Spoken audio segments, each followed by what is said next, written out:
Oke, kembali lagi di So Jadi Pandit. Dan kali ini gue mau bahas beberapa pertandingan, review beberapa pertandingan dari liga-liga top Eropa. Kita masuk aja langsung, kita update dulu ya. Aston Villa menang 3-0 berhadapan dengan Newcastle. Ini membuat Newcastle posisinya tidak aman di peringkat ketiga. Karena kalau MU menang sisa satu laga hari ini lawan Nottingham, maka MU akan naik ke peringkat 3 dengan selisih 3 poin. Berbeda dengan Newcastle, which is not good untuk Newcastle. Nah, kita ke match lain, Tottenham Hotspur. Tottenham Hotspur itu kalah 2-3 lawan Bournemouth di kebobolan di detik-detik terakhir ya. Yang menyedihkan juga Spurs ya. Pokoknya peringkat 3, 4, 5 ini yang menurut gue tidak konsisten ya. MU pun belum bisa dikatakan konsisten, apalagi hilangnya Varane dan Lisandro. Kita lihat nanti seperti apa pada saat menghadapi Nottingham. Nah, kita ke Chelsea.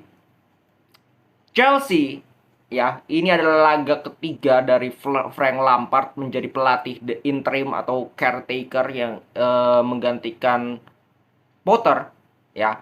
Dan dari 3 match tersebut dia kalah 3 kali. Ya, 3 kali. Kali ini kalah lagi lawan Brighton 1-2. Main di kandang, rasa tandang. Ya, kenapa gue bilang seperti itu nanti gue bahas. Kita bahas dulu starting 11. Ya, Lampard kali ini menurunkan formasi yang cukup berbeda dibandingkan 2 pertandingan lalu. Pertandingan pertama dia pakai 4-3-3 dengan 3 flat midfield. Di pertandingan kemarin Real Madrid dia turun sok-sok ngide dengan 3-5-2 yang nggak jalan juga. Dan di pertandingan kali ini kembali lagi ke 4 back, cuma 4-2-3-1 dengan Gallagher yang sedikit lebih di depan Enzo dan juga Zakaria. Ya, Chilwell Badiashile diberikan kesempatan dengan Fofana di tengah. Chalobah justru jadi bek kanan. Chalobah ini benar-benar ya kayak batang kayu lah, batang pohon. Ya cuman tinggi besar tapi secara ya center back kuno lah ibaratnya. Secara speed, secara kelincahan nggak ada sama sekali. Tengah udah gue bahas tadi, depannya itu Mudryk, Pulisic, dan Sterling sebagai false nine. Oke, ya gue nggak ngerti ya. Lampard ini padahal ada Aubameyang, tapi dia tetap pakai Sterling sebagai false nine yang nggak jalan sama sekali. Dari detik awal, Brighton yang menggempur. Serius, gue nggak ngerti Lampard ini mungkin apa ya, mungkin kita juga nggak bisa judge karena masih 3 match, tapi dari 3 match gue tidak melihat ada perbaikan justru dari Potter. Gue justru melihat semakin mundur ini. Semakin mundur, semakin amburadul permainannya. Potter waktu itu kalah sih kalah, atau kehilangan poin sih kehilangan poin. Cuman secara permainan mereka bagus, mereka tidak jelek, cuman finishing yang menjadi masalah. Nah di era Lampard ini udah finishing bapuk, permainannya pun bapuk, hasilnya pun bapuk. Jadi semuanya itu serba bapuk di era Lampard. Ya. Dari detik awal main di kandang digempur habis-habisan sama Brighton. Begitu luar biasanya Brighton as a team. Lini tengah Caicedo, Gross itu ngantongin Enzo sama Zakaria bener-bener, apalagi Gallagher, sorry to say, walaupun dia cetak gol, tapi cetak golnya pun deflect. Ya itu peluang yang mungkin sulit didapatkan oleh Chelsea, tendangan dari jarak jauh deflect. Keberuntungan juga ada di situ karena deflect. Tapi selebihnya apa yang dia perbuat tidak ada.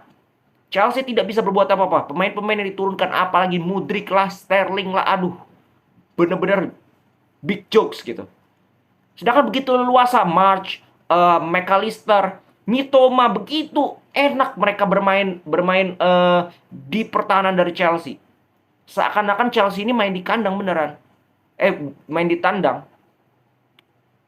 Bahkan Danny Welbeck pun bisa cetak gol di menit 39 dan layak cetak gol dan layak disamakan kedudukan. Karena apa? Brighton bermain jauh lebih baik dibandingkan Chelsea. Begitu banyak peluang. Ada Mitoma yang mengobok-ngobok berapa kali lini pertahanan dari Chelsea. McAllister pun demikian. March di sisi kanan pun demikian. Jadi ya gue gak ngerti gitu loh. Chelsea ini maunya kemana. Dan akhirnya di babak kedua dihukum lah lewat Julio Enciso. Enciso tendangannya luar biasa, itu sulit untuk Kepa. Padahal Kepa ini di pertandingan kali ini udah kayak Superman juga nih. Ya kan 9 save dia bisa dilakukan. Dan save-save-nya itu krusial, sangat krusial. Ya berapa peluang diselamatkan lah ibaratnya oleh Kepa. Tapi masih kalah. Artinya begitu bapuknya Chelsea sampai Kepa sudah menjadi Superman pun masih kalah juga. Dan baru setelah kebobolan di menit 70 di situ mereka lebih ngegas. Tapi lebih ngegasnya cuma menguasai bola karena Brighton lebih defense, lebih di Zerbi ini ya ibaratnya udah unggul, ya udahlah kita lebih defense aja. Tapi nggak bisa berbuat apa-apa juga Chelsea. Nggak bisa berbuat apa-apa. Menyedihkan Chelsea ini kalau gue bilang. Dan ya sorry itu saya dengan permainan seperti ini dengan 3 pertandingan bersama dengan Lampard di leg kedua nanti berat lawan Madrid. Serius, ini beruntung Kepa itu main luar biasa di pertandingan kali ini. Kalau nggak bisa lebih dari 4 gol, serius. Dan finishing dari Brighton ya sorry itu saya masih belum clinical. Madrid pun kemarin belum clinical. Kalau clinical itu bisa 4-5-0. Madrid bisa menang. Begitu juga dengan Brighton. Jadi Chelsea ini darurat siaga 1 kalau gue bilang. Karena begitu parah permainan mereka. Permainan hasil semua itu berantakan. Bagaimana lu mau menyelamatkan? Ya. Dan feeling gue ini akan terus berlanjut sampai akhir musim. Jadi untuk fans Chelsea silakan nikmati musim ini ya, sebagai mungkin ya ujian kesabaran kalian. Oke, Manchester City menang 3-1 lawan Leicester. Ini gue juga nonton ya, tidak ada yang mengejutkan. Tapi Leicester di babak kedua ya, terutama itu setelah City ganti beberapa pemain, beberapa pemain muda dimasukin, dan di situ si Leicester itu mendapatkan beberapa kali peluang tapi finishingnya benar-benar bapuk, kayak Iheanacho lah kena tiang lah, tendangan dari depan gawang masih melebar ya, nggak bisa dimanfaatkan ya, susah. Padahal Leicester definitely punya peluang di babak pertama, oke diselesain sama City 3-0 ya, layak unggul dari segala segi. Haaland kembali lagi cetak 2 gol, luar biasa ini pemain, memang kayak robot gitu, kayak apa ya, mesin gol lah ibaratnya seperti itu. Tapi di babak kedua gue lihat City agak menurun, mungkin karena udah unggul 3-0 mungkin agak sedikit nggak ngegas. Leicester dapat banyak sekali peluang tapi nggak jadi gol. Gimana ya, jadi City pun masih menempel Arsenal dengan ketat. 3 poin ini cukup menjadi krusial nanti pada saat Arsenal menghadapi Manchester City. Itu akan menjadi penentuan yang sangat-sangat amat besar untuk kedua tim ini. Oke? Nah, kita ke pertandingan terakhir yang gue mau bahas, ya update Serie A. Inter kalah lawan Monza, terus Milan juga kalau nggak salah imbang. Aduh, ini juga 2 tim yang sangat terseok-seok di Liga, tapi di Liga Champion mereka bisa menang.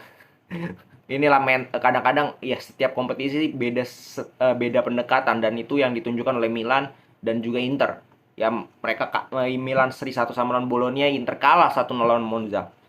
Tapi mungkin fokus mereka lebih ke Liga Champions nanti. Leg kedua di Rabu sama Kamis. Terus PSG menang 3-1 lawan Lens. Ya, nggak mengejutkan juga. Nah, kita ke Madrid. Madrid Cadiz. Madrid menang 2-0. Ya, sebenarnya tidak mengejutkan ya. Tapi Ancelotti melakukan beberapa rotasi, yaitu mengistirahatkan Modric dan Kroos sejak awal. Kroos nggak dibawa karena kurang fit. Begitu juga dengan Vinicius Junior. Yang dimainkan adalah Vasquez, Militao, Rudiger, Nacho di belakang dengan Courtois kipernya. Di tengah ada Valverde, Tchouaméni dengan Ceballos. Di depan ada Asensio, Benzema dan juga Rodrigo. Nah, ya sejak awal Madrid control the game, sesimpel itu.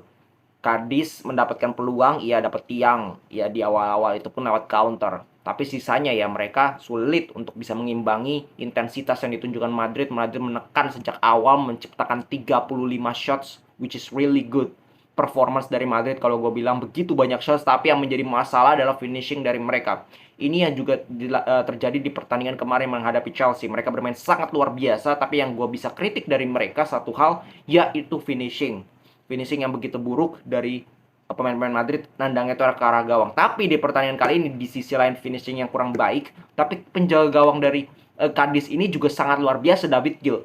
David Gill ini wow. Kalau gue bilang wow. Begitu banyak save yang depan muka pun bisa di-save sama dia. Ini kiper yang sudah sangat gokil secara performa, sama kayak Kepa lah. 9 save, sama-sama 9 save. Tapi timnya masih kalah, artinya kan begitu bapuknya. Dan permainan Madrid di pertandingan kali ini kalau kalian lihat Footmob, rating Madrid tuh hijau semua, bahkan di atas 7,5. Paling rendah itu 7,5 Courtois, Vasquez. That's it. Sisanya 7,8 Militao, Rudiger 8, Nacho 8,5, Ceballos 8,2, Tchouaméni 8,6, Valverde 8,2, depannya Rodrigo, Benzema dan juga Asensio di atas 8,5 semua. Padahal yang mencetak gol itu hanya Asensio, tapi Benzema dapat 8,7, Rodrigo dapat 8,5. Karena apa? Karena secara permainan, secara performa individu dan performa tim, Madrid main luar biasa. Tidak ada yang gua kritik. Jadi layak golnya itu mau dari jarak jauh kayak apa. Mereka layak mendapatkan kemenangan karena mereka bermain sangat luar biasa. Mereka bermain sangat smooth di pertandingan kali ini. Begitu enjoy gua nonton Real Madrid di pertandingan kali ini. Sayangnya ya buang-buang peluang. Mereka dapat 7 big chances dan 7-7-nya gagal. 7-7-nya gagal. Bayangkan kalau 7-7-nya itu berhasil, berapa skornya? Ya kan? Jadi artinya Madrid pun tidak dalam finishing yang baik, tapi mereka masih bisa menunjukkan performa yang luar biasa, ditambah mereka menang. Itu yang menjadi poin positif, walaupun ya feeling gue sudah selesai La Liga karena beda 10 poin. Dengan Barcelona masih punya satu tabungan game, kalau satu tabungan game menang masih beda 13 poin, ya feeling gue sangat sulit untuk Madrid bisa menyalip. Ya bukan berarti tidak mungkin, tapi sangat amat sulit. Oke, segitu dulu. Kita lihat besok apa yang gue mau bahas. Ada pertandingan Manchester United terutama di hari ini. Terus ada Liverpool dan Barcelona. Arsenal pun ada. Jadi cukup banyak lah yang bisa kita bahas besok. Oke, segitu dulu. Salam sepak bola.